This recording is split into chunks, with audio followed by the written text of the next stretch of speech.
Queda con ustedes el doctor Armando Aldusi, conferencista internacional.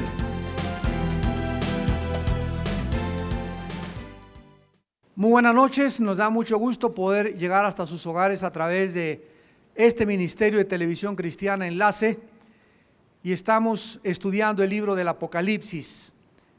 En esta noche vamos a abrir nuestra Biblia en el capítulo 17 y vamos a continuar estudiando el trasfondo histórico y teológico de la gran ramera y de la ciudad de Babilonia, cuyo nombre se transformó posteriormente en un símbolo de todo aquello que lleva la confusión y todos aquellos sistemas religiosos que tratan de llegar al cielo a través del esfuerzo humano, de nuestros méritos, de nuestros sacrificios, y no aceptan el camino que Dios ha usado y que Dios ha tratado para que podamos nosotros creerle que no es por obras, ni por obras meritorias. El ser humano no puede lograr nada para entrar al cielo más que creyendo la obra que Dios hizo en nuestro lugar en la cruz del Calvario. Antes de entrar a materia en esta noche, quiero solamente darles una breve introducción acerca de los símbolos en la Biblia, porque si hay algún libro que contiene símbolos, es precisamente el libro del Apocalipsis. Dios, como el autor de la Biblia, trata en la Biblia, en los 2 primeros capítulos, con la creación. Y del capítulo 3 hasta el Apocalipsis 22, Dios trata con el plan de la redención. Los primeros 2 capítulos del Génesis contienen el registro de la creación física, del mundo natural. Y el resto de la Biblia contiene todo el plan de Dios para la redención humana. Dios usa la Biblia, las cosas naturales como los peces, las aves, los seres humanos, las semillas, los árboles, etcétera, etcétera. O sea, todas las cosas naturales criadas, y las convierte en símbolos. Veamos, por ejemplo, en Romanos capítulo 1, rápidamente, Romanos capítulo 1, versículo 19 al 20, esta verdad. Dios usa las cosas naturales de la creación para convertirlas en símbolos. Creo que esto debes apuntarlo en tu Biblia, en tu libreta, porque es básico. Dice en Romanos 1, 19, porque lo que de Dios se conoce, les es manifiesto, pues Dios se lo manifestó. Porque las cosas invisibles de Él, o sea, todas las cosas que nuestros ojos naturales, nuestros oídos naturales, no alcanzamos a percibir, su eterno poder y deidad, se hacen visibles. Dice Romanos que Dios convierte lo invisible y lo hace visible. ¿Cómo? A través de la creación, a través de las cosas creadas. Entonces, cuando Cristo bajó al mundo y comenzó a enseñarnos las verdades del mundo que no se ve, que es más real que el se ve, ¿cómo podía Cristo ilustrarnos algo que no hemos visto nunca? Por ejemplo, si yo tengo un ciego enfrente de mí y me dice el ciego, dime cómo es las nubes, y yo le digo, son como el algodón, lo dejo en las mismas, porque en su vida ha visto el algodón. Pues fíjate que son blancos, tampoco podría concebir en su mente el blanco, porque jamás ha visto el color blanco. Entonces no existe un punto de referencia para yo poder transmitirle o comunicarle al ciego algo que nunca ha visto. Entonces, para que yo pudiera explicarle algo, él tendría que tener un punto de referencia, pero no lo tiene. Entonces, cuando Cristo baja a la tierra, Él necesitaba un punto de referencia para decirnos, el cielo es así, el reino de mi Padre es así, y para poder ilustrarnos todo aquello que jamás hemos visto, usó los árboles, las semillas, los peces, las monedas, las cosas, los animales, las víboras, los borregos, por ejemplo, para compararnos cómo somos nosotros, ilustró a las ovejas. Entonces vemos que todas aquellas cosas que pertenecen al poder de Dios y a su deidad se hacen visibles a través de la creación, siendo entendidas por medio de las cosas hechas, de modo que no tienen excusa. Cuando Cristo quiso ilustrar la resurrección, 1 Corintios 15, Pablo le dijo a las personas que lo interrogaban: eres un necio, nada puede vivir si no muere antes. ¿Y cómo ilustra la Biblia la resurrección? A través de una semilla.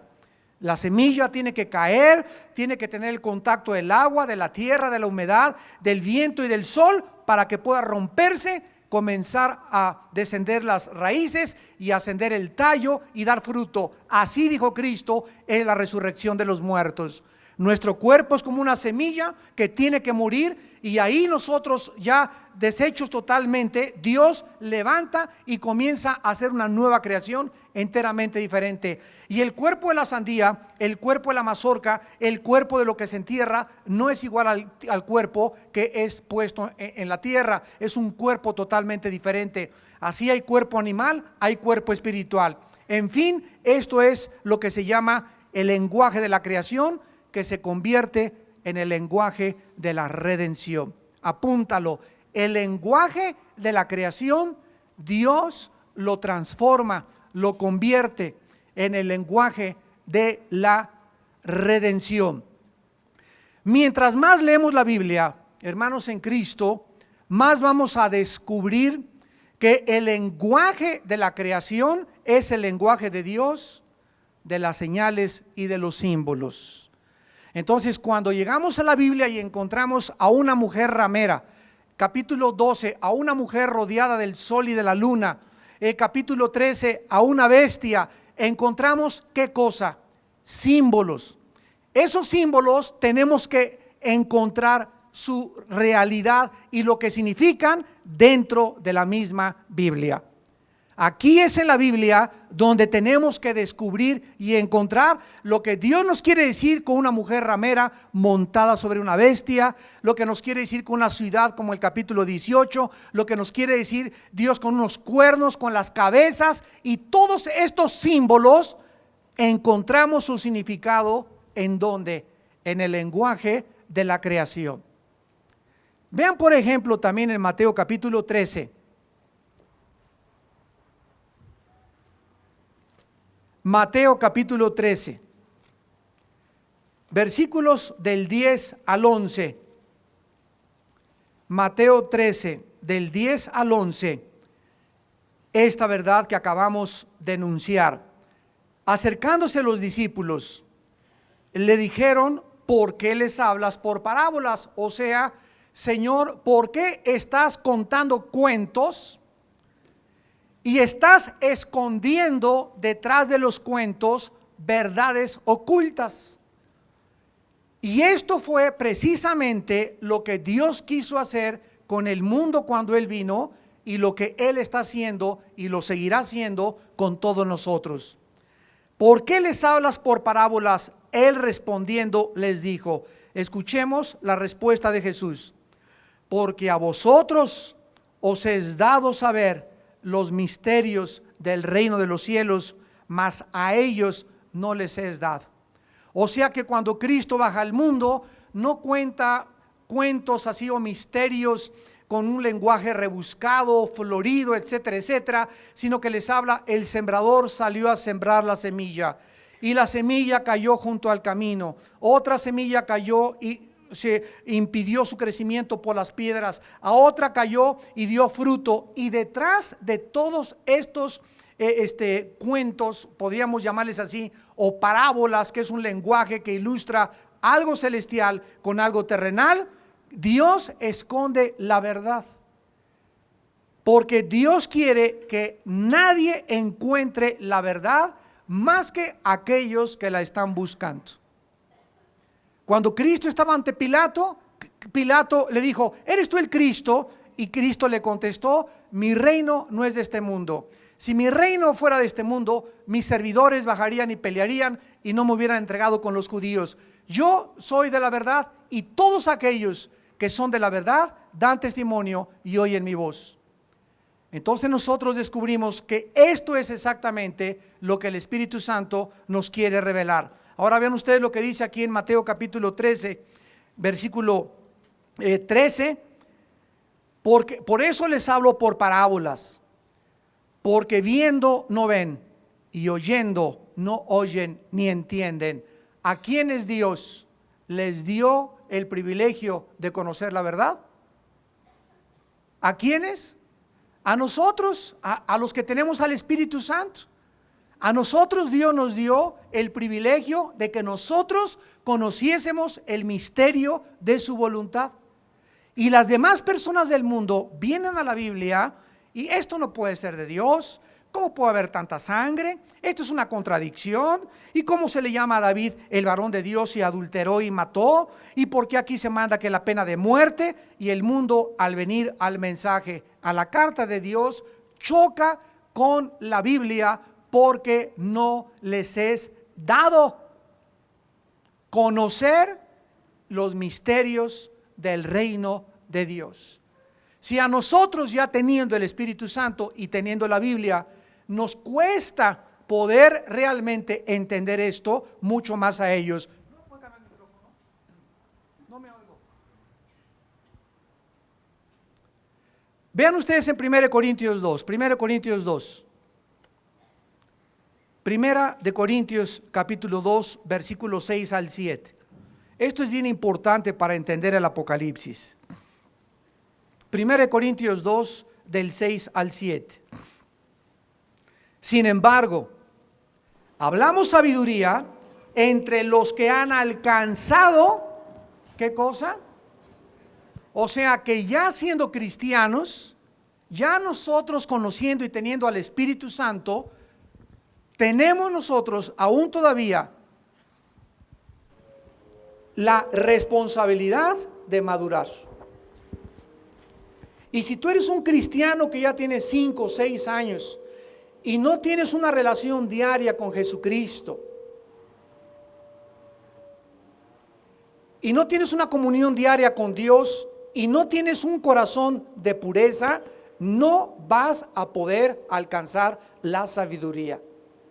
Hablamos sabiduría entre los que han alcanzado madurez, y sabiduría no de este siglo. O sea, el conocimiento de Dios no es de Sócrates, no es de Demóstenes, no es de Carlos Sagan, no es de Alberto Einstein, no es las conclusiones científicas de determinadas personas. Es una sabiduría que en este mundo no se puede alcanzar a través de la mente humana, ni a través de la investigación y mucho menos a través de experimentos científicos.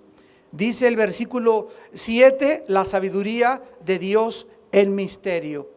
O sea, está escondida la sabiduría de Dios. Los secretos de Dios están escondidos de la mente natural del ser humano. La sabiduría oculta, la cual Dios predestinó antes de los siglos para nuestra gloria. Versículo 10, pero Dios nos la reveló a nosotros a través de un PhD, de un doctorado en filosofía, en ciencias y en astrofísica. ¿Eso dice? La sabiduría de Dios nos la revela Dios a través de su Espíritu Santo. O sea, si tú me escuchas y no tienes al Espíritu Santo, nunca, aunque seas muy inteligente, aunque tengas 3 títulos académicos en ciencias políticas, en filosofía y letras y en cualquier área de la disciplina de la ciencia que tú me quieras mencionar, vienes a la Biblia y te vas a estrellar contra la Biblia, porque es una sabiduría escondida, solamente revelada si tienes al Espíritu Santo morando en tu corazón. Dice, porque el Espíritu todo lo escudriña, aún lo profundo de Dios. Y en el versículo 11 se hace una pregunta o se cuestiona lo que ahorita conocemos como la psicología. Y esto fue escrito 19 siglos antes que Sigmund Freud creyera que el problema humano se encuentra en la psique. ¿Quién de los hombres conoce las cosas del hombre sino el espíritu del hombre que está en él? O sea, si tú quieres conocerte a ti mismo, ¿cómo te vas a conocer a ti mismo si tu espíritu está muerto hacia Dios?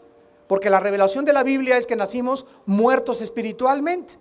Entonces, si yo me quiero conocer a mí mismo, soy tan tonto de ir con otra persona que tampoco se conoce a sí mismo, que se llama psicólogo o psicóloga, esperando que él me diga cuáles son mis problemas y la raíz de mis problemas emocionales o de conducta.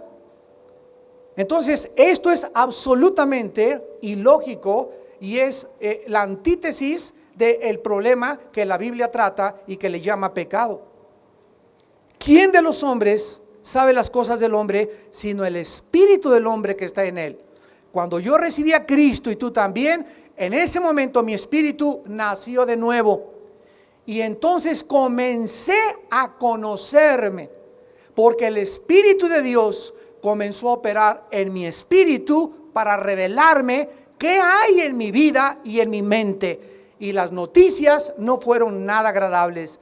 Dios me comenzó a decir que no hay nada bueno en mi corazón, que mi corazón es perverso y engañoso más que todas las cosas, que mis justicias y mi opinión y mi perspectiva que yo tenía de Dios me ponen cero totalmente, reprobado, que mi concepto del amor, del sufrimiento y del problema humano estoy lejísimos de la verdad.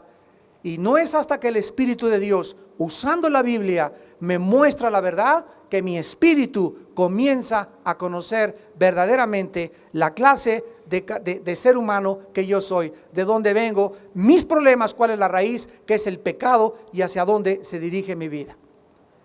Dice el versículo 11, así tampoco nadie conoció las cosas de Dios sino el Espíritu de Dios. Entonces el ser humano no conoce a Dios, pero el ser humano quiere conocer a Dios. ¿Y qué ha hecho el ser humano? Primero, irse allá a Oaxaca a meterse peyote, viajes de hongos, LSD, dietilamida de ácido lisérgico, marihuana, hongos alucinógenos, ocultismo, series de mediums, comunicarnos con espíritus, la bola de cristal, consultar a Walter Mercado, consultar los horóscopos, irse a los lamas de la India, meterme en un convento, ponerme en meditación en flor de loto. Todos estos sistemas y métodos son inventados por nosotros con el propósito de hacer contacto. Allá anda otro cuate con los ovnis y quiere hacer un contacto con los extraterrestres, y estamos por todos los medios tratando de hacer un contacto con el más allá. Esto es lo que son las religiones. Pero claramente la Biblia nos dice, ¿verdad?, que nadie puede conocer a Dios más que ¿quién? No me veas a mí, ahí lo dice, el Espíritu de Dios. Entonces, ¿quién quiere conocer a Dios? Yo, Señor. La respuesta del cielo es: mi espíritu necesita entrar a mi espíritu, dice el Señor, a tu espíritu. Entonces el Espíritu Santo de Dios tiene que entrar a mi espíritu, porque es el Espíritu de Dios, el único espíritu de los billones de espíritus que andan ahí pululando, de espíritus engañadores y demonios. Es el único espíritu que conoce las cosas de Dios, y Él mora en mí. ¿No sabéis que vuestros cuerpos son templo del Espíritu Santo? 1 Corintios 6, 19, mayor es el que está en nosotros que el que está en el mundo. Que en Cristo están encerrados todos los tesoros de la sabiduría y del conocimiento. Entonces no es hasta que Dios entra en su espíritu a mi espíritu que me comienza a enseñar quién soy yo y que yo comienzo a conocer a Dios. Entonces nadie podrá conocer a Dios fuera de Jesucristo, porque es Jesucristo a quien le agradó al Padre revelar los misterios del reino de Dios.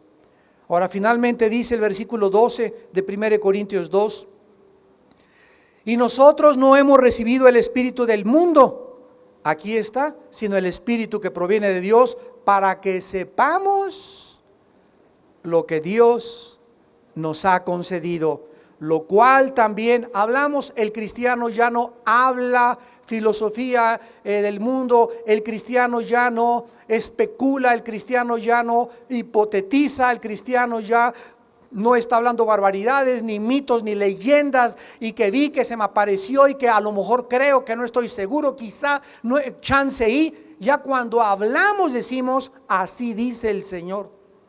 Ya hablamos con seguridad, dice Pablo, yo sé en quién he creído y estoy seguro que Él es fiel para guardar mi depósito para aquel día. Hablamos con seguridad, hablamos con autoridad. Ya no decimos, puede que el mundo comenzó a través de una selección natural, de una sola célula, y pues creo que esto puede ser la verdad, y pues hay 5 verdades, pues todas las religiones llevan a Dios, pues no sé cuál es realmente la verdad absoluta, sino que hablamos precisamente con la autoridad que la Biblia nos da, porque es la palabra de Dios, la palabra final que derrumba argumentos y toda altivez que se levanta contra el conocimiento de Dios, llevando cautivo todo pensamiento a la obediencia a Jesucristo.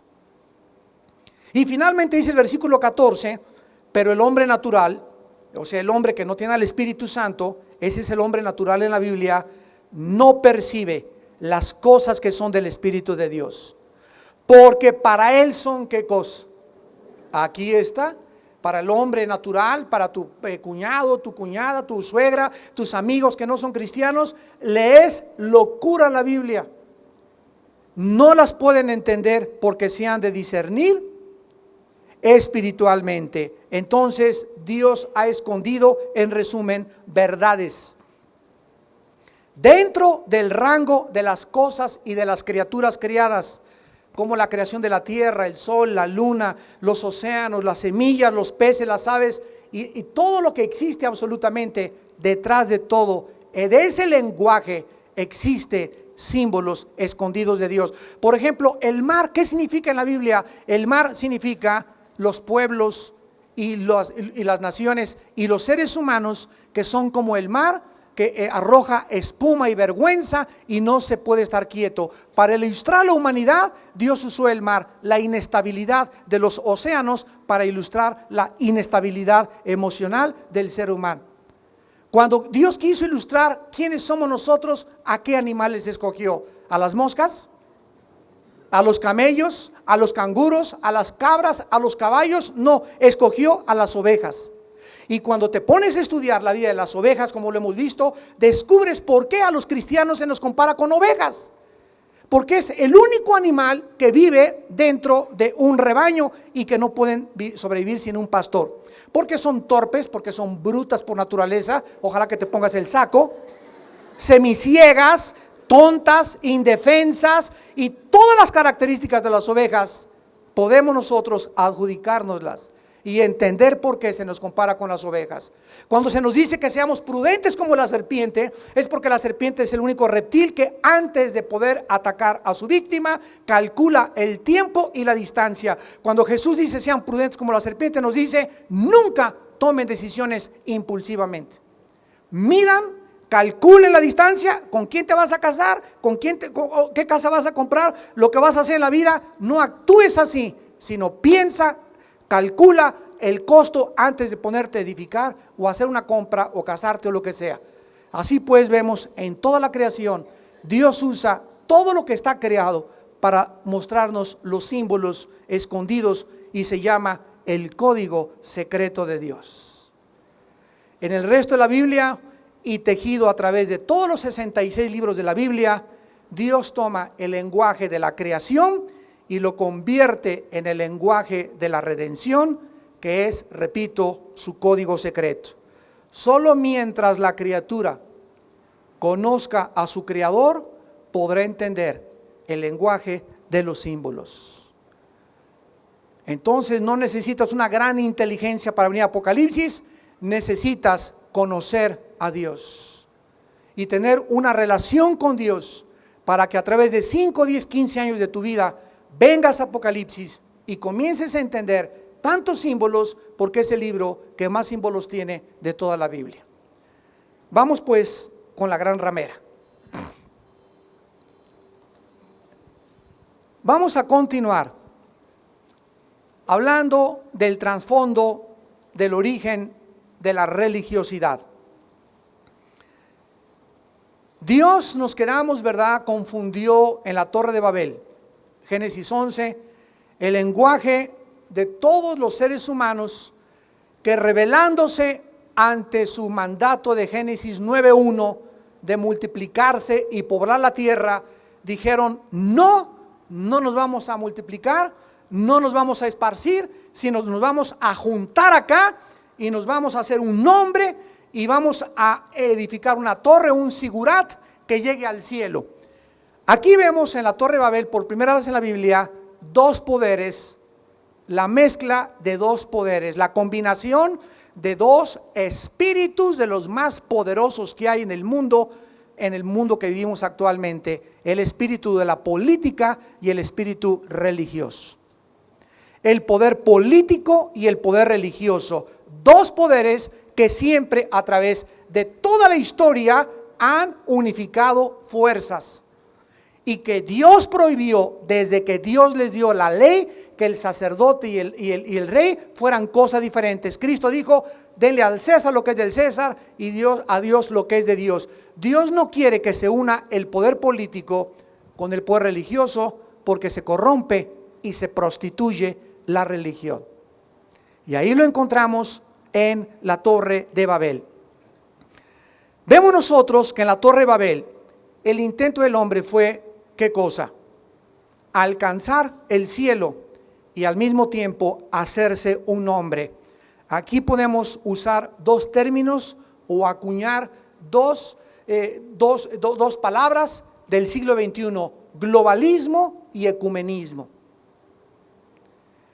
¿Qué es el globalismo? Después de miles de años, son casi 6,000 años de historia desde Adán y Eva hasta nuestros días. Después de más de 5,000, 6,000 años de historia, el ser humano llega al final del siglo XXI y el sueño de la humanidad, tal como la Biblia lo profetizó, lo describe y lo enuncia y lo postula por sus 66 libros, el ser humano no ha cambiado. Llegamos al siglo XXI y el hombre quiere hacerse un solo nombre, un solo gobierno, una sola religión, una sola moneda, un solo ejército. Y esto es precisamente lo que forma parte de la agenda de la mayor parte de los países que ahorita actualmente poblan el mundo. Querer tener un solo gobierno, hacer bloques, y estamos llegando rápidamente a tener un solo gobierno mundial que va a tratar de unificar a todas las religiones, porque repito, el poder político, de acuerdo a la Biblia, no puede operar sin el apoyo del poder religioso. Estos sigurats o estas torres de Babel se convirtieron a través de la Biblia y a través de la historia en los altares de la brujería, en los altares del ocultismo y de toda perversión. Y en sus pináculos comenzó lo que se conoce actualmente como la astrología. Por favor, no mezclen la astrología con la astronomía. Son dos cosas diferentes. La astrología pertenece a la brujería, la astronomía pertenece al campo científico de la investigación para poder determinar la velocidad del fenómeno y poder enunciar leyes físicas y matemáticas. La astrología es un invento humano que creemos que los astros tienen influencia y que depende el tipo en el que tú naciste o en la conjunción de los astros. Si tú naciste en Géminis en el mes de junio, eres Géminis, no te llevas con Tauro. Y si Tauro no se lleva con Escorpión, etcétera, etcétera. Y luego se hacen horóscopos y se consultan diario, y creen los seres humanos que detrás de esos horóscopos y de esas predicciones hay fuerzas ocultas dirigiendo mi destino. Y la Biblia nos dice, si no lo sabías, que esas fuerzas ocultas que crees que dirigen tu destino son demonios. Son demonios que te llevan a tu destrucción y a que no seas dirigido por Dios, el Espíritu Santo, sino por fuerzas extrañas, extrasensoriales, como les quieras llamar, que la Biblia condena, como lo vamos a ver a continuación. Vean ustedes en Segunda de Reyes 23.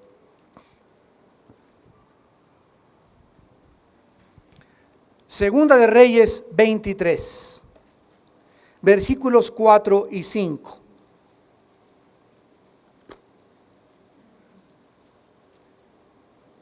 Entonces mandó el rey al sumo sacerdote Hilcías, a los sacerdotes de segundo orden y a los guardianes de la puerta, que sacasen del templo de Jehová todos los utensilios que habían sido hechos para Baal, para Acera y para todo el ejército de los cielos. En la antigüedad se adoraba a Baal, que era el dios varón, a Acera, que era la diosa, ¿verdad? Género femenino, y además se adoraba al ejército de los cielos. Qué interesante. Y los quemó fuera de Jerusalén en el campo del Cedrón, e hizo llevar las cenizas de ellos a Betel, y quitó a los sacerdotes idólatras que habían puesto los reyes de Judá para que quemasen incienso en los lugares altos de las ciudades de Judá y en los alrededores de Jerusalén, y asimismo a los que quemaban incienso a Baal, al sol y a la luna, y a los signos del zodíaco, y a los signos del zodíaco, y a todo el ejército de los cielos. Vemos claramente, ¿verdad?, que comenzó la astrología con la adoración de los cuerpos celestes, creyendo que tenían poderes místicos para controlar los destinos del ser humano. Esto se llama en la Biblia paganismo puro. La religión mundial que continúa hasta nuestros días y que no solo la practican como creemos los indígenas, los incultos que adoran los espíritus de la naturaleza, sino que también ha florecido entre profesores universitarios que le atribuyen a inteligencias similares a las fuerzas de la naturaleza. Es interesante que cuando en 1605 todos los europeos que huyeron de la persecución de Roma, porque se inició la reforma en 1515 hasta el 25 con Martín Lutero para protestar contra el Vaticano, huyeron y llegaron a Rhode Island, en el estado de Virginia, en Estados Unidos, en 1605, y se les llamó los pioneros. O sea que en 1605 llegaron la mayor parte de los europeos a Estados Unidos, lo que se conoce ahorita como Estados Unidos de Norteamérica. Al llegar a Estados Unidos, los pioneros a este continente, ¿verdad?, a esta tierra, encontraron a los indios cherokees, sioux, apaches, etcétera, etcétera, y todos estos habitantes que estaban en esta tierra, todos adoraban espíritus. Todos eran espiritistas, todos estaban relacionados con la brujería. En cada aldea, en cada tribu tenían brujos. Y de alguna forma llegan todos estos pioneros con la Biblia en la mano y comienzan a poblar lo que se conoce como Estados Unidos, y acaban con todas las culturas y con todas estas tribus de salvajes espiritistas. Todavía hay algunas reservaciones que han permitido proseguir, por ejemplo en Florida, que puedes encontrar reservaciones de indígenas, y continúan ellos con sus ritos espiritistas de brujería. Y Dios permite, ¿verdad?, acabar con todo esto y establecer la Biblia para formar el único país en la historia que fue formado y escrito y establecido e instituido sobre la palabra de Dios. Los Estados Unidos de Norteamérica, que ahorita, ¿verdad?, abandonaron totalmente ya la palabra de Dios. Entonces vemos pues que en el Antiguo Testamento también, Levítico 26, versículo 30, prohibió Dios que se construyeran lugares altos o subir escalones al altar de Dios, porque se convirtieron en centros de idolatría y de paganismo. Dice en Levítico 26, versículo 30, destruiré vuestros lugares altos y derribaré vuestras imágenes y pondré vuestros cuerpos muertos sobre los cuerpos muertos de vuestros ídolos, y mi alma os abominará. Déjenme hacer un paréntesis y decirles que actualmente una de las montañas más altas del mundo son los Himalayas. Y ahí en los Himalayas se encuentran la mayor parte de los conventos de los lamas que se les llama de la India, o de los lamas, ¿verdad?, tibetanos, del Tíbet, que casi es con la frontera con China. Y ahí precisamente en las montañas de los Himalayas encontramos que la mayor parte de estos monjes, cuando Hitler en la Segunda Guerra Mundial, lo vimos en la conferencia pasada, creía en una raza hiperboreana que habitó y descendió en ovnis ahí en los Himalayas. Cuando llegó el general MacArthur en 1945 a Alemania y se suicidó Hitler en su búnker con su amante, ¿verdad? Y llegaron y encontraron entre los cadáveres en Berlín, en la ciudad de Berlín, afuera, más de 500 monjes budistas que Hitler había mandado traer porque le dijeron, y esto lo inició Nietzsche, el filósofo alemán ateo que dijo que Dios estaba muerto y que había una raza superior que se podía crear y podían desarrollar lo que llamó el superhombre. Hitler se tragó esa idea de Nietzsche y comenzó a creer que eran los judíos los que impedían la raza aria o del superhombre. Y esto fue lo que impulsó a Hitler a olvidarse de Stalin en Rusia, de MacArthur y de Roosevelt allá en Estados Unidos, de Churchill en Inglaterra, y se concentró en un grupo que no tenía ni nación, que eran los judíos, y le llamó la solución final, y se volvió hacia ellos para atacarlos, exterminarlos, y fue una obsesión de él cuando llegaban los generales. Oye, pero si ellos ni siquiera tienen nación, ni siquiera tenemos bronca con ellos, ¿por qué los quieres matar a ellos? Y todos los que formaron parte del grupo de asesores personales de Hitler cayeron todos, y todos fueron nombrados los brujos mayores del nazismo.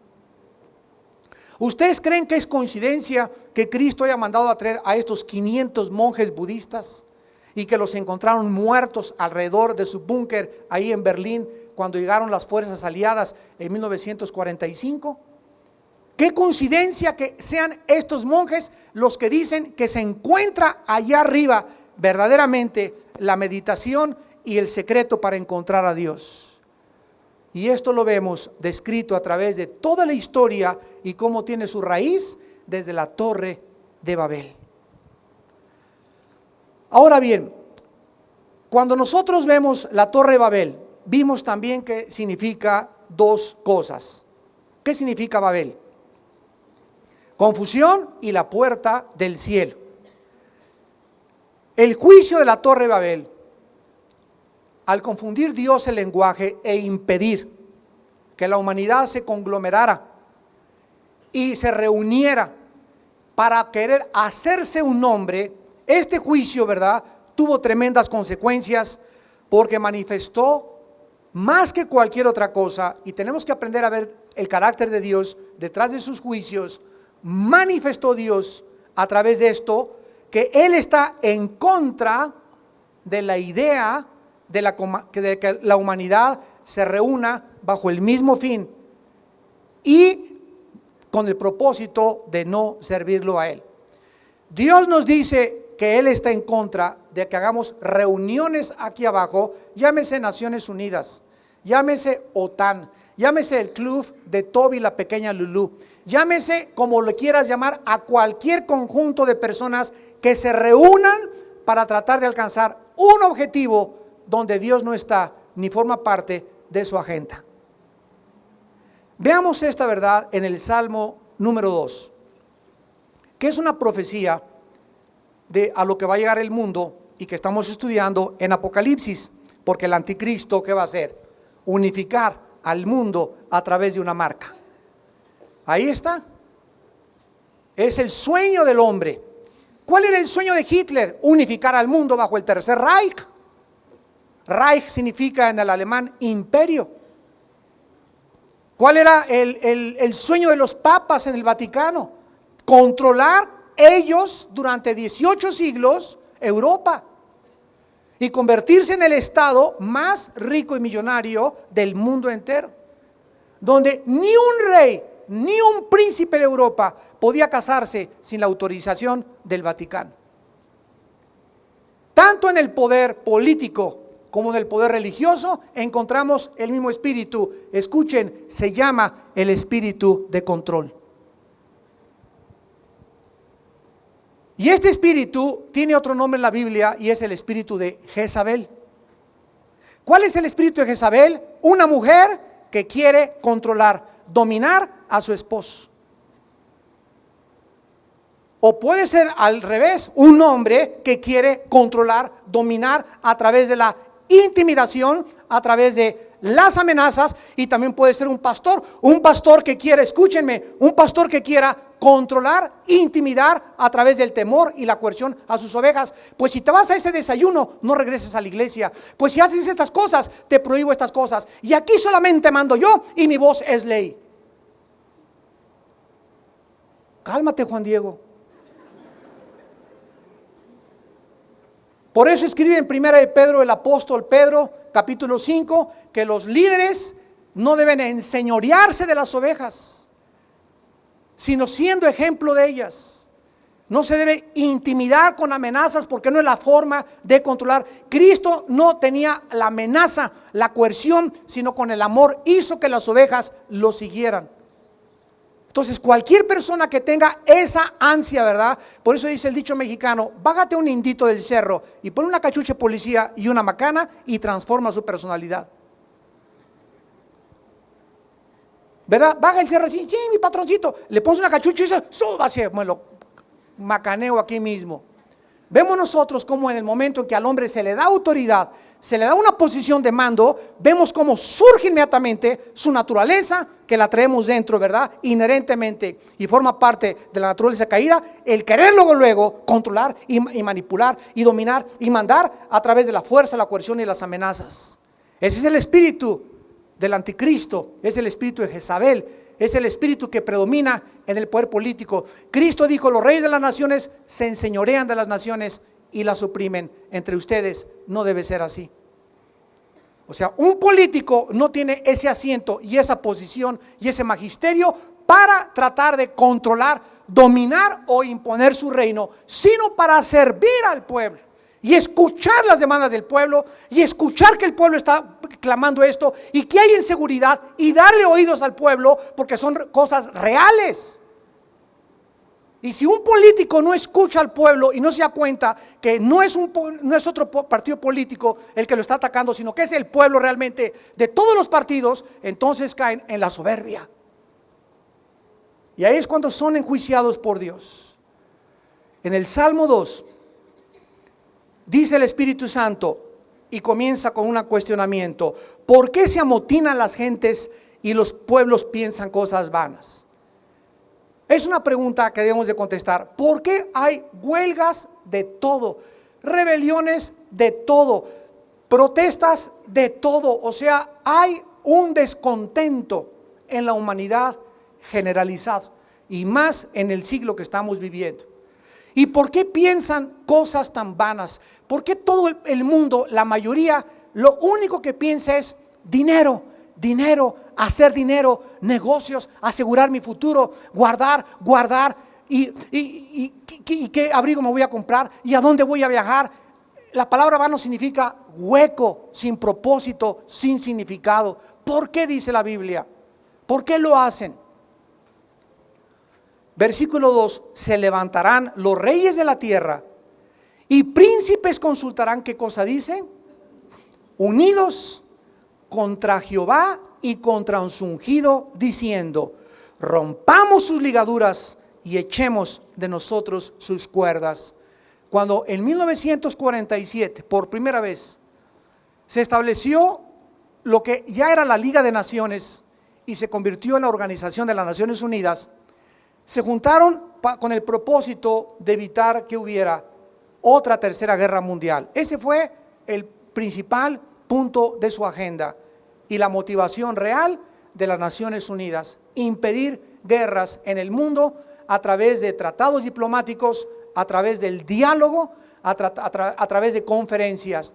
De la Segunda Guerra Mundial a nuestros días ha habido más de 385 revoluciones y golpes de Estado.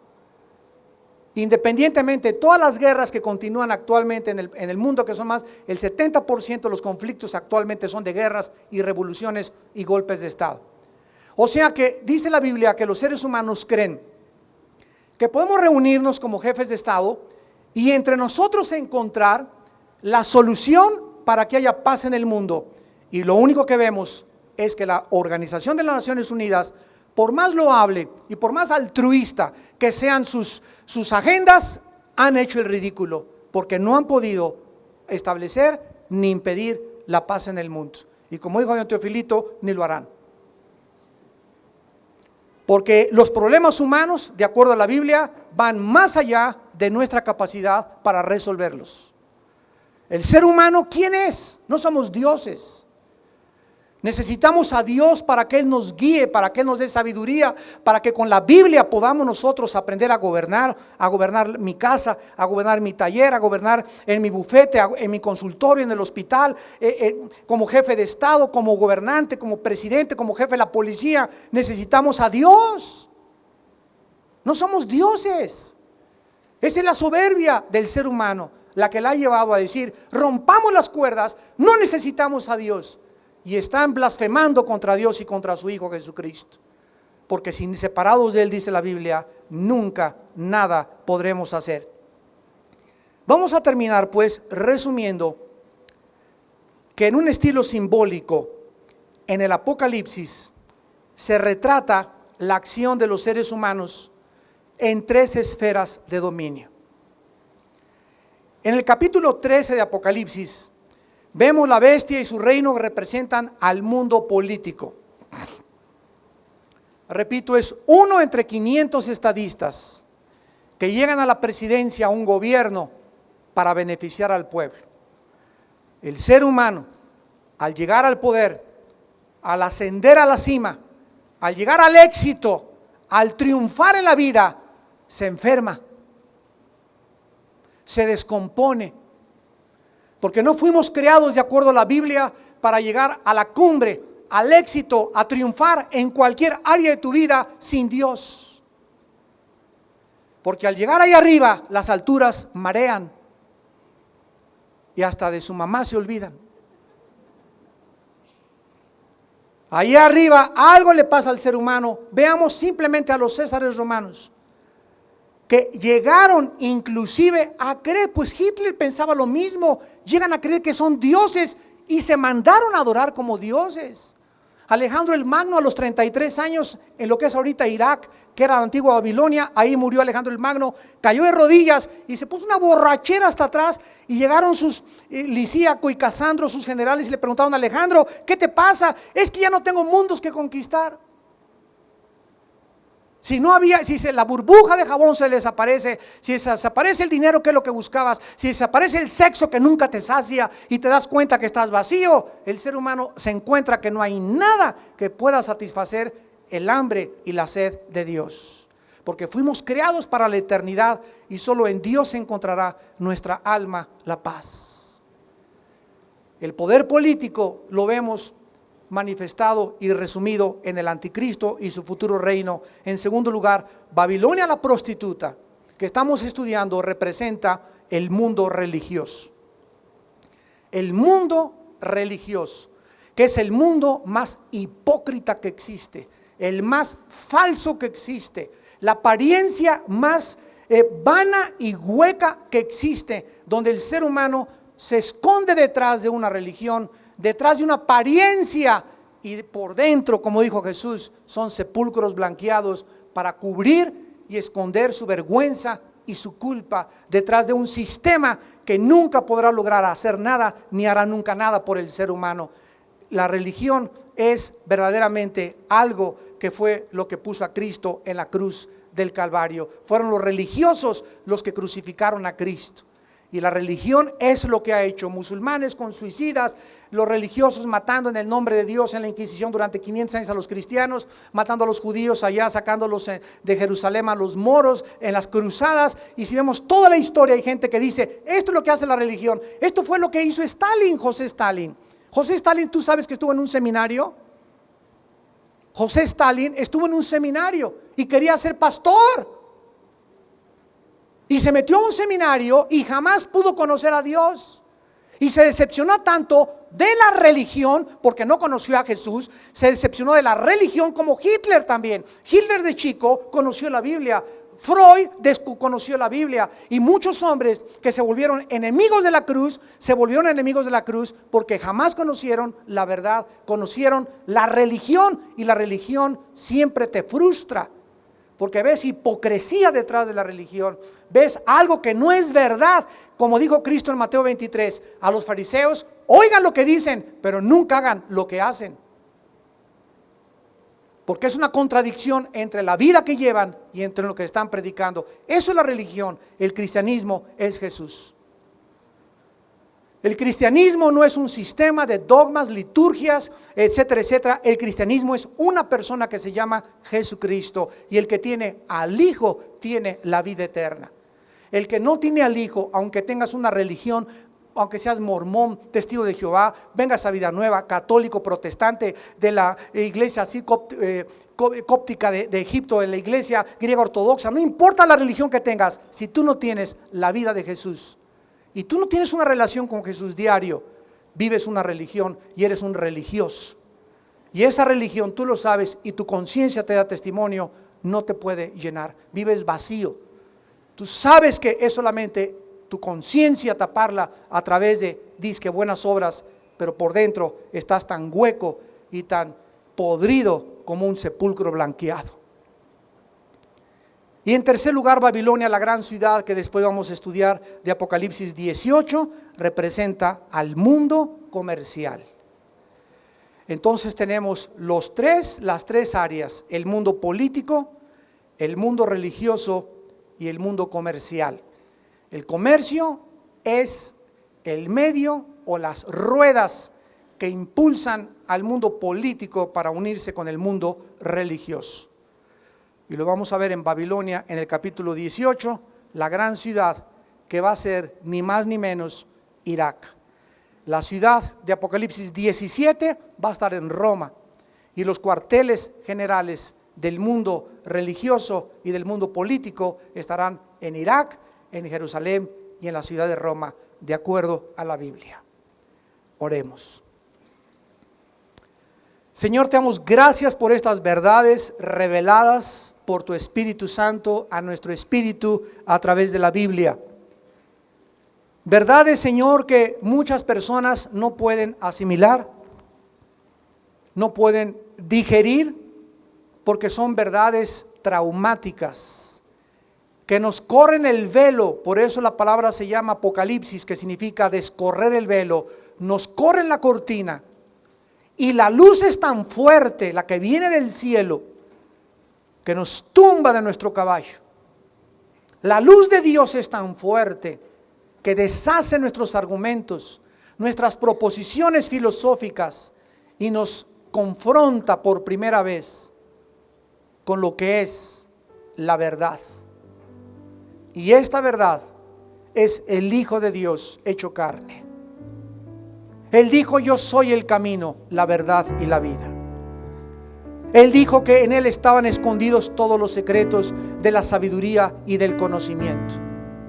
Y fuera de Jesús, nuestra vida nunca tendrá la llenura, la realización que como seres humanos buscamos en cosas vanas, huecas, que no dejan en tu vida más que amargura y frustración de espíritu.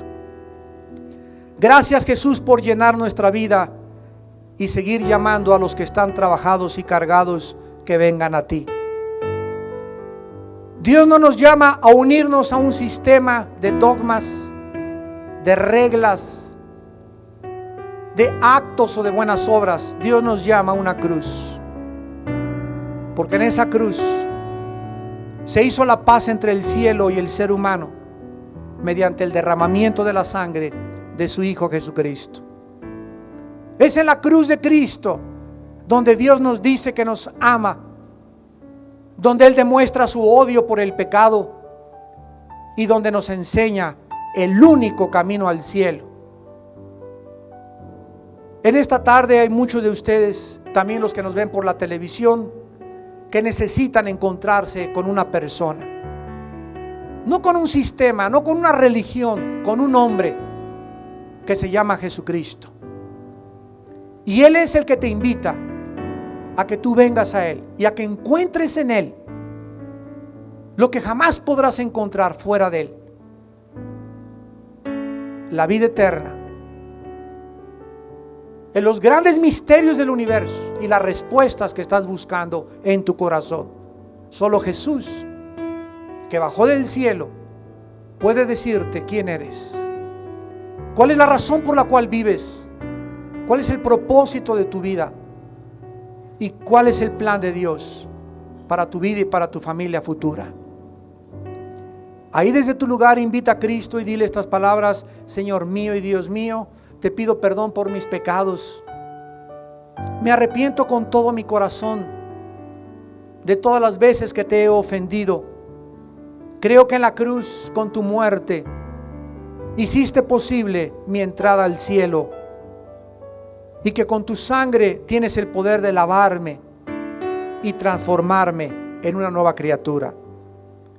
Señor Jesucristo, creo que tú pagaste en la cruz en mi lugar con tu sangre y que tú eres el Mesías. Te pido que entres a mi corazón en este instante. Te recibo como mi Dios y mi Salvador. Transfórmame y conviérteme en esa persona que tú quieres que yo sea. Y abre mi entendimiento, porque desde ahora conoceré la verdad. Y la verdad me hará libre, libre para servirte, adorarte y conocerte. En el nombre de Jesús. Amén.